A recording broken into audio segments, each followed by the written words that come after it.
2024 সালকে বিদায় জানিয়ে স্বাগতম জানিয়েছে 2025 সাল। তবে গতকাল সারা দেশে পালিত হয়েছে 1 জানুয়ারি। এই নতুন বছরে দৈনন্দিন জীবনের ব্যস্ততা থেকে মুক্তি পেতে একটু মুক্ত বাতাসের খুঁজে বেরিয়ে পড়েন অনেকেই। ঝড় চতুর্দেশ বাংলাদেশ প্রাকৃতি বর্ষাকালে যেন মনোরম, মনোমুগ্ধকর এবং আনন্দময় হয়ে ওঠে।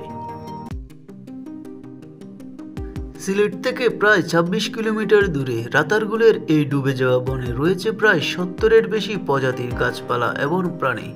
বর্ষাকালে ভারত থেকে অত্যাধিক পানি নদী দিয়ে প্রবেশ করলে বনের সঙ্গে যুক্ত গোয়াইন নদী প্রবাহিত হয়, আর তখনই বনটি তার স্বর্গীয় সৌন্দর্য জীবন্ত হয়ে ওঠে। তবে বনের পুরোটাই পানির নিচে তলিয়ে যায় এবং গাছের ছাউনি পাতার মতো বনকে ডেকে দেয়। এ সময়ে নৌকা করে নদী পার হওয়ার সময় পাখির কিচিরমিচির ও পাতায় বৃষ্টির পানি পড়ার মৃদু শব্দের প্রতিধ্বনি শুনতে পাওয়া যায়। তবে বর্ষাকালে শুধু সৌন্দর্য এবং সূর্যোদয়ের সে আদিম প্রাকৃতিক দৃশ্যই না, উপহার হিসেবে ভ্রমণকারীদের একটি হারের আরও অনেক কিছু দেওয়ার আছে।